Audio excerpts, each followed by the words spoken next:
Hi, I'm Lisa, and today we're going to talk about For Sale. If you're watching this video, you're maybe interested in this game or interested in learning how to play this game. So let's get right into it and take a look at the components. All right, so let's take a look at the box.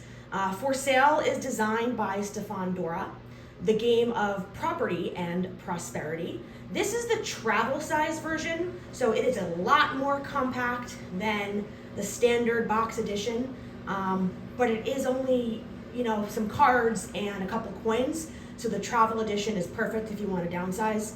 If we take a look at the box, it tells you here, it is published by Eagle-Gryphon Games. It is for 3 to 6 players. This game works really well at higher player counts, but it is not a 2-player game. The game recommends 8+. I do believe that you can go lower. So if you have kids 6, 7 age range, I think they'll get this game no problem. And for time, it says 20 to 30 minutes, which is probably pretty accurate. But if you're a group of people that know this game, I think it goes much quicker. Let's take a look at the components. I went ahead and actually put the components of the box in one of these deck boxes. I found it extremely difficult to try and put all the cards and tokens back in this little travel size box. Luckily, I did have one of these around, which nicely and neatly put all the components together in. So I would definitely recommend finding something like this to be able to store everything, and it's safe and easy for travel. This was just way, way too small. So if we take a look inside, we can look at all the different cards. So for the cards we have here, these top 3 cards are your instructional cards. So it gives you an idea of your contents, overview of the game, obviously how to set it up and play. Very straightforward, easy to learn game. You can pretty much pick it up from these cards. The blue back and green backed cards are what make up the deck. The green backed cards are your properties. They're of good quality. They have cute artwork. You can see how they range from 30 being the highest to the most extreme property. The lower the number, I guess the less ideal the property would be, like a TP or something. You got a cardboard box, which obviously is not ideal. Then you have your check values, and these range from 0 to 15,000, and their numbers repeat twice. So I'll actually be going through how you gain these. Other than the cards, and these are all very good quality cards, you have your tokens. So these are given out in the beginning of the game for the bidding process. Let me get this all set up and show you how it works. So I have this set up right now for a 3-player game. For a 3 or 4-player game, you're going to divvy up the coins so that every player has 2 $2,000 coins and 14 $1,000 coins. For a 5 or 6 player game, you have the same amount of $2,000 coins, but you're only going to get 10 of these $1,000 coins. The setup also varies here in terms of how many cards are going to be in the deck. So first thing you're going to want to do is split up the property cards from the check cards, and you're going to want to start removing some of those cards. So for a 3-player game, it says to remove 6 from each.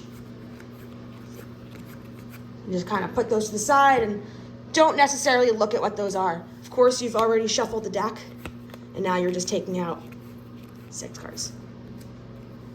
The reason for that is so that it's even throughout the match. I also want to note, in a 4-player game, you'll remove 2 of each, and in a 5 or 6-player game, you can keep all the cards as they are. For this round, you're only going to need the property type cards, so you can move your check cards to the side.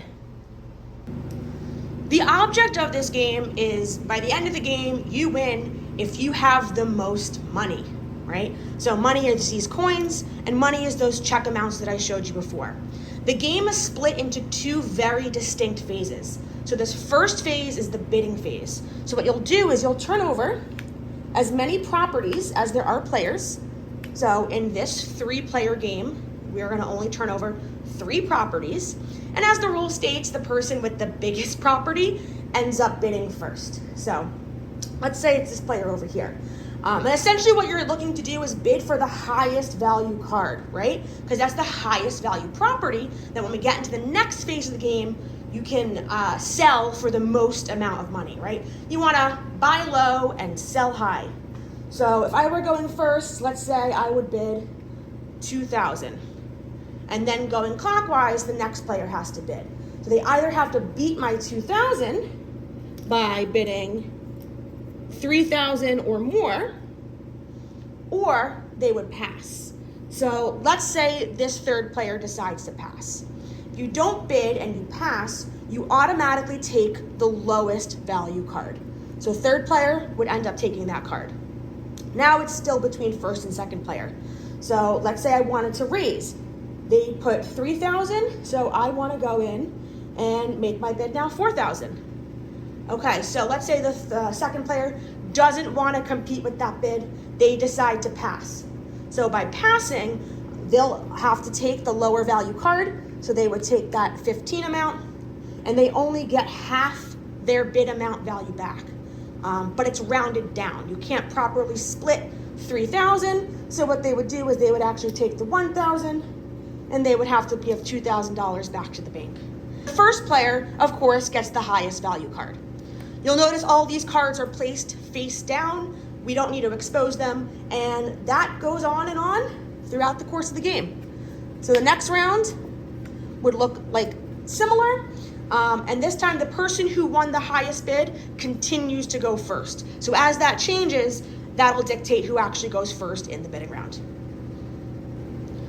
The game doesn't specify or not whether you should or shouldn't hide your money, but a tip is if you did want to hide your money from your opponents, you can do so, so that you don't see what other players are having. Again, these count as your points towards the end of the game.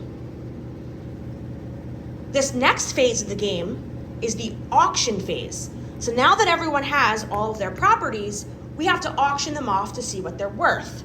So similarly, we're now turning over these check cards, which all have different values. And of course, you want the check with the most value. So what you'll do is you'll take a look at your cards and you'll decide which one you want to play out. The highest number wins. So it's basically just like war.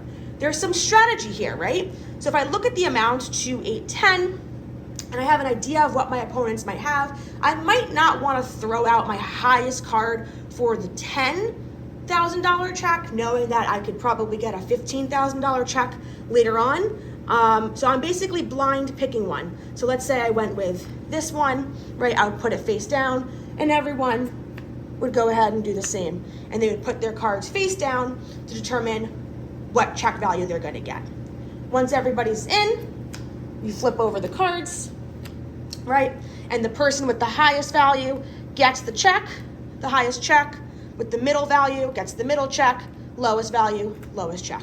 So on and so forth till all of your property cards are done and all of the check cards are done, and then we're able to tally up the score.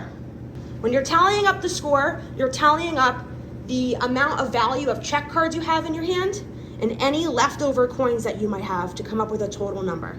Whoever has the highest amount of money wins. If there's a tie, whoever has the most amount of coin money wins. And if there's still a tie, it's whoever had the highest property value. That's how you play For Sale. So that's For Sale. What are my final thoughts?